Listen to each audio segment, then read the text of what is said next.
करोल घाटी के करीब जो जंगल है, एक तरह का किसी काम के सिलसिले में गई थी। वहां पर 3 उबाश नौजवान थे जो कि पट्ठे काट रहे थे। इन तीनों ने उस खातून को अकेले देखा। हालांकि उस खातून की उम्र काफी ज्यादा है, मेरे ख्याल से कुछ 40 के करीब होगी। उन्होंने खातून को जो है वो जबरदस्ती खेतों में ले गए। बारी बारी इन्होंने का निशाना बनाया, बाकायदा उसकी बनाई। खातून को थ्रेट करते रहे, उसको ब्लैकमेल करते रहे। वो खातून ने अपनी इज्जत के डर से किसी से कोई बात नहीं की। उसी गांव से जो ह्यूमन इंटेलिजेंस है उसके जरिए इन मुलजिमान का पता लगाते हैं, जिनको हिरासत में लिया जाता है। गुजरपुरा है, उन्हीं खेतों में करोल घाटी के पास लेके जाते हैं। तो वहां पर मौका पाकर अदनान नाम का जो मुलजिम था ये बीच में से फरार होता है। और सीसीडी के जो हेड हैं सुहेल जफर चिट्ठा, वो भी अपनी टीम को ये टास्क दे देते हैं, ये जो मुलजिम फरार हुआ है इसको गिरफ्तार करो। ये पुलिस को देखते ही उन पर फायरिंग कर देता है। उस क्रॉस फायरिंग में जो अदनान नाम का मुलजिम है ये मारा जाता है।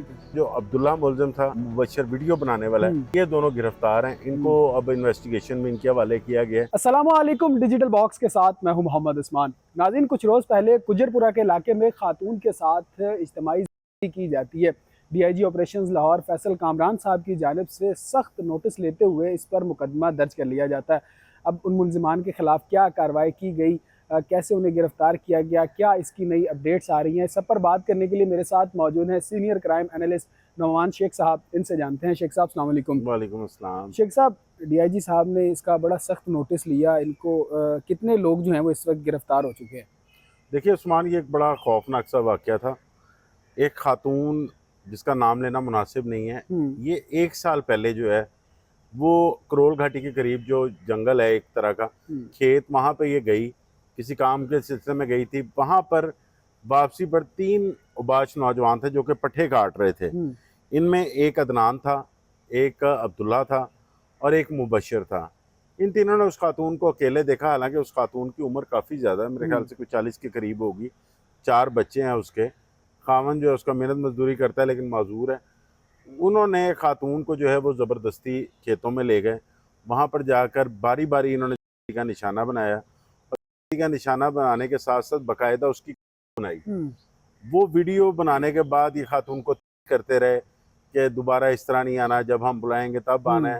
उसको ब्लैकमेल करते रहे। ठीक है। वो खातून ने अपनी इज्जत के डर से किसी से कोई बात नहीं की। ये तकरीबन 1 साल पहले ये वाक़या हुआ था। उसके बाद ये कोई आज से 1 हफ्ता कबल एक सब इंस्पेक्टर है गुजरपुरा थाने के, वो जाते हैं उस गांव में, वहाँ पे अपने किसी मुखबर को मिलते हैं। तो वो उन्हें वैसे बताता है कि एक वीडियो हमारे गांव की हुई है। ठीक है। तो आपने वो वीडियो देखी है? वो वीडियो देखते हैं तो वो फौरी तौर पर जो एसएचओ है वहाँ पर वकार बुखारी, उनको बताते हैं। वकार बुखारी वो वीडियो मंगवाते हैं। वो डीआईजी ऑपरेशन फैसल कामरान को इसके बारे में आगाह करते हैं। फैसल कामरान बड़ा नोटिस लेते हैं इसका, लेकिन वो कहते हैं कि इन मुलजिमान को जो है वो पहले गिरफ्तार करो, गिरफ्तार करने के बाद उस खातून को बुलाओ, फिर इसका मुकदमा दर्ज होगा। उसके बाद जो वकार बुखारी हैं वो अपने काम में लग जाते हैं इसी तरह। और उसी गांव से जो ह्यूमन इंटेलिजेंस है उसके ज़रिए इन मुलजिमान का पता लगाते हैं। पता लगाने के बाद इनको हिरासत में लिया जाता है। उसके बाद गुजरपुरा थाने लाते हैं जहाँ पर उस खातून को बुलाया जाता है। तो वो खातून बताती है कि 1 साल पहले का वाक़या है, मैं अपनी इज्जत की डर से खामोश थी, मैंने किसी को नहीं बताया। इन्होंने वीडियो भी बनाई, मुझे ये वक्तन फ़वक्तन ब्लैकमेल भी करते रहे और तशद्दुद का निशाना भी बनाते रहे। ठीक है। उसके उसके बाद डीआईजी ऑपरेशन से दोबारा हिदायत ली जाती है। तो वो कहते हैं कि इनको फौरी तौर पर गिरफ्तार करो और इनके खिलाफ जो है वो गैंग का मुकदमा जो है वो दर्ज किया, क्योंकि इसकी वीडियो फुटेज सारी मौजूद थी, उसमें सारा कुछ पता चल रहा था। उसके बाद ये निशानदेही के लिए मुलजिम को जो है वो गुजरपुरा उन्हीं खेतों में करोल घाटी के पास लेके जाते हैं। तो वहाँ पर मौका पाकर अदनान नाम का जो मुलजिम था ये बीच में से फरार हो जाता है। ठीक है। अब ये जब फरार हो जाता है तो उसके बाद इसके फरार का मुकदमा भी थाना गुजरपुरा में दर्ज किया जाता है। ये कोई इसका मुकदमा दर्ज होने के 2 दिन बाद जो है ये मीडिया पर खबर आती है। अब मीडिया पर खबर आती है तो वो करोल घाटी, गुजरपुरा का इलाका, तो लोगों के जहन में वो एक बात याद दहानी हो जाती है कि इस लाहौर सियालकोट मोटरवे पर भी एक वाक़या पेश आया था जिसमें बड़ी हाइप क्रिएट हुई थी और सीआईए ने उसका मुलजिम आबद मल्ली पकड़ा था। वो भी एक करोल घाटी के जंगल ही थे और वो खातून जो है वो बाहर से आई हुई थी, उनके बच्चों के सामने उनके थी और वो आबद मल्ली जो मुलजिम है वो फिर सीआईए ने गिरफ्तार किया था। तो इस वजह से ये मामला हाइप क्रिएट करता है। आला हुकामे बाला जो है वो भी इसका नोटिस लेते हैं और सीसीडी के जो हेड हैं सुहेल जफर चट्टा, वो भी अपनी टीम को ये टास्क दे देते हैं कि कम से कम ये जो मुलजम फरार हुआ है इसको गिरफ्तार करो। ठीक है। तो उसके बाद सीसीडी की टीम जो है सिविल लाइंस की, राशिद अमीन भट्ट जो डीएसपी हैं, उनके पास ये इन्फॉर्मेशन आती है कि ये मुलजिम हरबंसपुरा में एक जगह अपना लिए। ठीक है। वहाँ पर सीसीडी की टीम जो है रेड करती है। अब ये मुलजिम होता है, उसे भी पता होता है कि मुझे पकड़ने ही आया है, तो इसके पास वेपन भी होता है। ये पुलिस को देखते ही उन पर फायरिंग कर देता है। उस क्रॉस फायरिंग में जो अदनान नाम का मुलजिम है ये मारा जाता है। ठीक है। इसके अलावा जो अब्दुल्ला मुलजिम था इसमें और जो मुबशर वीडियो बनाने वाला है, ये दोनों गिरफ्तार हैं। इनको अब इन्वेस्टिगेशन में इनके हवाले किया गया है। अब इनसे मजीद तफ्तीश जो वो हो रही है। शेख साहब, देखा जाए तो जब सीसीडी का दौर शुरू हुआ था तब हाफ फ्राई, क्वार्टर फ्राई, नेफे में पिस्टल, ये इसका दौर जो है वो काफ़ी उरूज पर था और इस तरह के वाक़यात जो हैं वो काफ़ी कम हो गए थे। लेकिन अब दोबारा से जो है वो इस तरह के वाक़यात सर उठाने लगे हैं, तो क्या आप देखते हैं कि सीसीडी का रुझान कम हो गया? नहीं, देखिए सीसीडी जो है वो अभी भी काम कर रही है। हाँ, एनकाउंटर्स में कमी ज़रूर आई है, लेकिन उसकी मेन वजह है कि क्रिमिनल वैसे अंडरग्राउंड हो गए हैं, भाग गए हैं।